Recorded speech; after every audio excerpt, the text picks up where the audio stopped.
अखंड हिंदुस्थानाचा आराध्य दैवत छत्रपती शिवाजी महाराज, भारतीय राज्यघटनेचे शिल्पकार क्रांतीसूर्य परमपूज्य डॉक्टर बाबासाहेब आंबेडकर यांना त्रिवार अभिवादन। या तालुक्याचे भाग्यविधाते आणि आमच्या सुरुवातीच्या काळामध्ये ज्यांनी आम्हाला राजकारण काय आहे शिकवलेलं आहे, कैलासवासी वल्लभशेठ बेनके साहेब,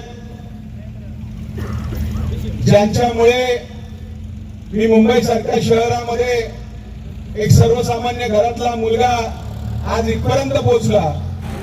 ते साळवाडी गावचे सुपुत्र आणि ह्या लोकांचे सगळ्यांचे परिचित असलेले कैलासवासी लोकनेते पांडुरंग काळे साहेब, गेले 23 वर्ष ज्यांच्या बरोबर मुंबई सारख्या शहरामध्ये जेव्हा आम्ही काम करत होतो आणि कुठलंही काम जर असलं तर त्यांच्याकडे जाता येता आम्हाला आनंद वाटायचा।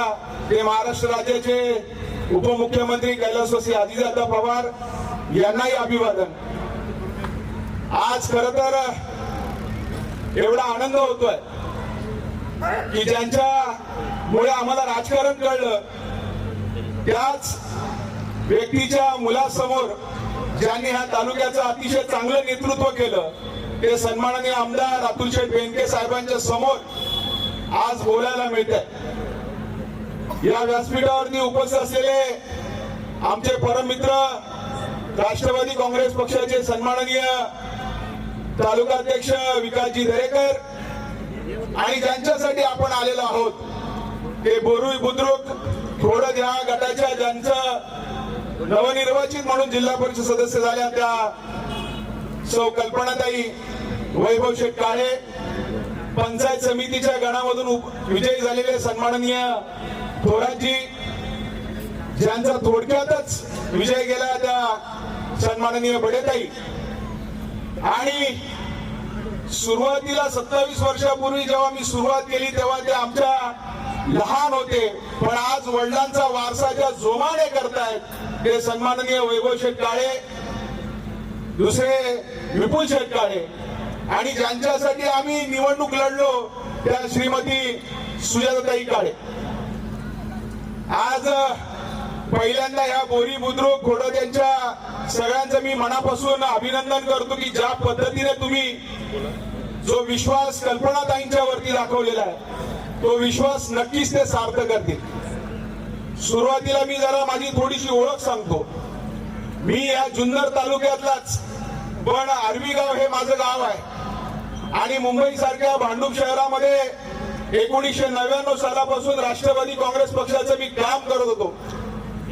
मला जर शोधलं असेल तर ते कैलासवासी पांडुरंग काळे साहेबांनी शोधलं, कारण ज्या विभागामध्ये मी राहत आहे त्या विभागामध्ये एक वेगळ्या प्रकारच्या पक्षाचं प्रभुत्व होतं आणि तिथे त्या ठिकाणी राष्ट्रवादीचं घड्याळ घराघरामध्ये पोहोचवण्याचं महत्वाचं काम जर कोणी केलं असेल तर लोकनेते पांडुरंग काळे साहेबांनी केलं। आणि त्यांच्याबरोबर काम करत असताना भविष्याची आम्ही काही चित्र दाखवली होती आणि 2002 मध्ये जेव्हा आम्ही बृहन्मुंबई महानगरपालिकेची निवडणूक लढवली तेव्हा आमच्याच काही माणसांनी गद्दारी करून आमचा तो गुलाल त्यावेळेचा आम्ही उधळला नाही।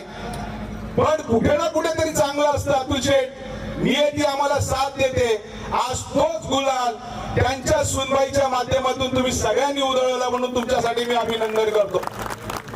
कारण आम्ही स्वप्न बघितलं होतं की कैलासवासी पांडुरंग काळे साहेबांना नगरसेवक नाही तर कुठेतरी एका चांगल्या पदावर करायचं, पण तो राजयोग नव्हता।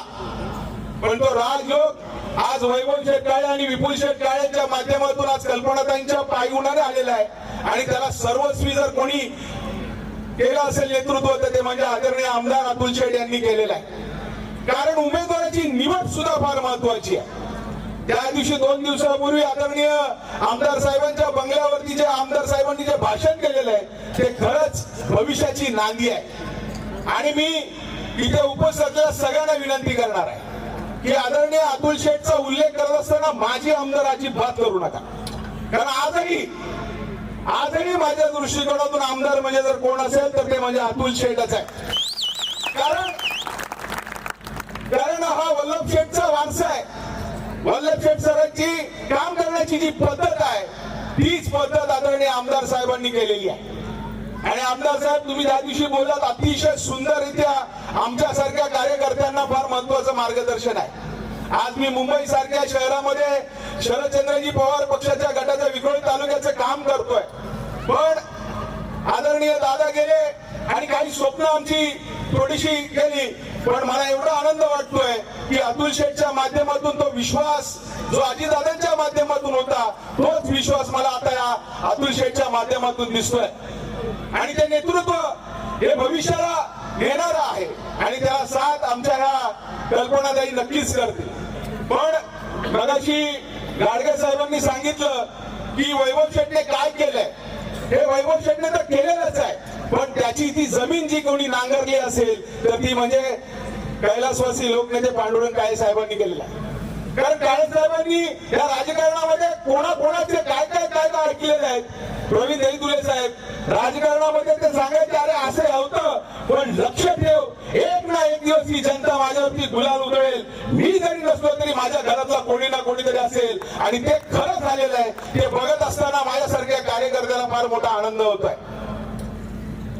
काय सांगावं, आज जर ते पांडुरंग साहेब इथे जर असते तर आज प्रत्येकाच्या गळ्यात बरोबर त्यांनी मिठी मारली असते. एवढा हा उत्साहवर्धक माणूस होता.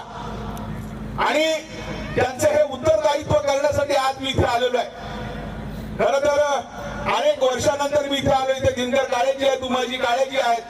पण त्यांचं जे काही माझ्यावरती जी पुण्याई आहे, मी एक सर्वसामान्य 10x18च्या रूम मध्ये राहणारा, कोणतीही राजकीय परिस्थिती पार्श्वभूमी नसलेला हा तरुण आज 27 वर्षाच्या मेहनतीने आज इथपर्यंत पोहोचलेला आहे. कारण मला तो दिवस आजही आठवतोय. कारण राष्ट्रवादीची स्थापना करत असताना कुठे ना कुठेतरी असं वक्तृत्व पाहिजे असेल, ते हेरलं. मग त्यांनी मला पहिल्यांदा कोणाला नेलं असेल तर वल्लभ शेट्टीने नेलं. हा आपल्या जुन्नरचा आहे, त्याला करायचं आहे. एवढं त्यांना जे चांगलं आहे ते नेण्याची काम करण्याचं सुरुवातीचं काम आदरणीय पांडुरंग काळे साहेबांनी केलेलं आहे. आणि वल्लभ शेठ सांगायचे, अरे तू माझ्याकडे प्रचारायला, आम्ही प्रचार केलेला आहे. आणि आज खरंच त्यांची आणि काळे साहेबांची आठवण येते आहे. पण ती आठवण जरी आली तरी त्यांचं सगळं जे काही काम आहे ते वैभव शेठ आणि अतुल शेठ भरून काढल्याशिवाय राहणार नाही, एवढा मला विश्वास आहे. आणि कल्पनाताईंबद्दल काय सांगायचं आहे की प्रत्येक यशस्वी पुरुषापाठी एका स्त्रीचा हात असतो. पण आज इथे जरा आम्ही उलट बघतोय, एका यशस्वी स्त्रीपाठी एका अशा ठामक्या पुरुषाचा हात आहे. म्हणून जरा वैभव शेठसाठी जरा जोरदार टाळ्या झाल्या पाहिजे. जनतेने शिंदेताई जनतेला त्यांना निवडून दिलेला आहे. हे सत्कार समारंभ तर होतच राहतील, परंतु राजकारणाची आज काय गत झालेली आहे, त्या राजकारणावरतून सर्वसामान्य लोकांचा विश्वास उडत चाललेला आहे. तो विश्वास आपल्याला पुनर्स्थापित करायचा आहे. त्यासाठी आदरणीय आमदार अतुल शेठ बेनके साहेबांच्या नेतृत्वाखाली जे म्हणून आपल्याला काम करता येईल ते आपण नक्कीच करावं, एवढंच या ठिकाणी सांगतो. आणि पुन्हा एकदा तुम्हा सर्व मंडळींचं मनापासून कौतुक करतो आणि जाता जाता सांगतो, आठवलं कोणाची बायको उभी होती, कोणाची सून उभी होती, पण तुम्ही बायकोला मत नाही दिलं, सूनला मत नाही दिलं, पण एका चांगल्या कर्तव्यदक्षेला महिलेला मत दिलं. म्हणून आज आमच्या कल्पनाताई जिल्हा परिषद सदस्य झालेल्या आहेत. आणि ही जाणीव कल्पनाताई नक्कीच ठेवतील, एवढा आशावाद मी या ठिकाणी ठेवतो. मी माझ्या वतीने कल्पनाताईंना, आमच्या मुळे पाटील कुटुंबाच्या वतीने सन्माननीय आमदार सुनील भाऊ राऊत, खासदार सन्माननीय संजय दिना पाटील साहेबांच्या वतीनेही भरभरून शुभेच्छा देतो. आणि पुन्हा एकदा कल्पनाताई सांगतो आणि वैभव शेठ सांगतो आणि विपुल शेठ सांगतो की आदरणीय आमदार साहेबांचं हे नेतृत्व येणाऱ्या 2029 मध्ये आपल्याला पुन्हा एकदा विधानसभेवरती पाठवायचं आहे. हा निर्धार करून इथेच थांबतो. जय हिंद, जय महाराष्ट्र.